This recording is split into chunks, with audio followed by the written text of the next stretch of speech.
Welcome back. Today we're going to talk about how to ease into homeschooling.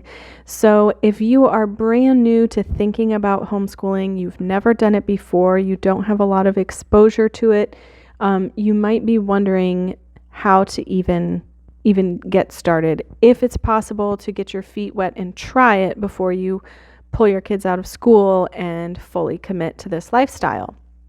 So, if I had $1 for every time someone said to me, I've been thinking about homeschooling for a long time, I would be a very wealthy woman.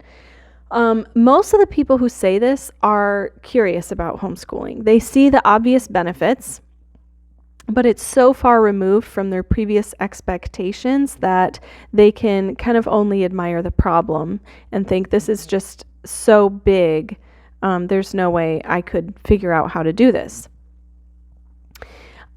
If you don't have any close friends who homeschool or acquaintances, then it can be tricky to know where to start.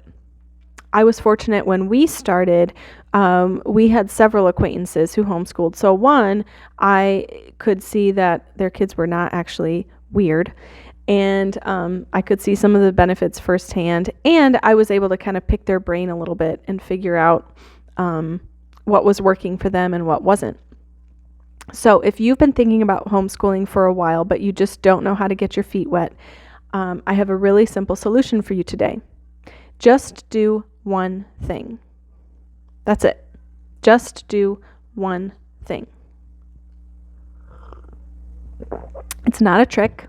It's not a gimmick. It really is that simple.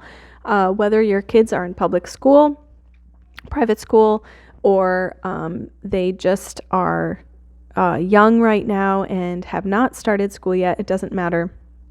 Start with one small thing. The things I recommend trying are, for sure, definitely starting with read alouds. Read some good chapter books. You can find lists of those on my website and my Instagram.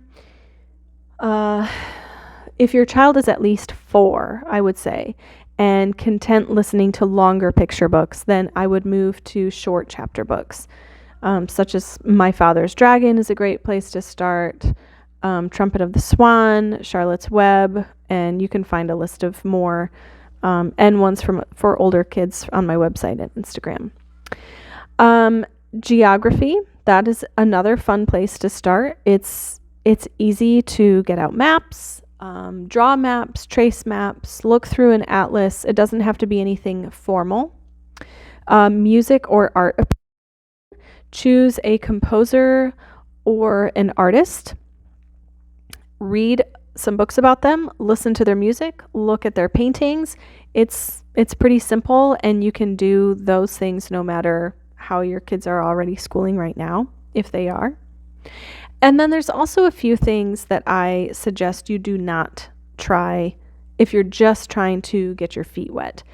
I would not start with doing any formal math, science, spelling, or English grammar.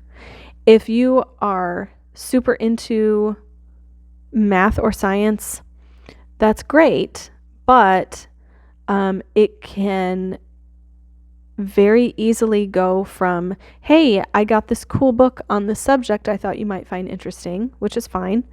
It can easily go from that to, I find this really fascinating and I'm going to try to teach you everything I know, and become very overwhelming for you both.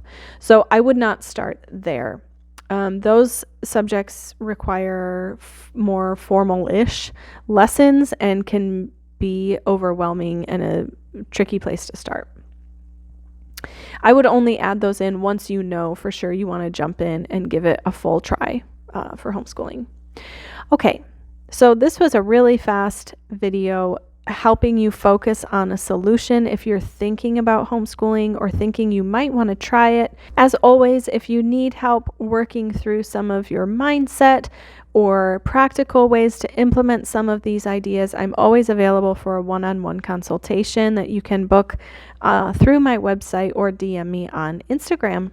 I would be happy to help you get started. You can do it, and you don't have to do it alone. Have a great day.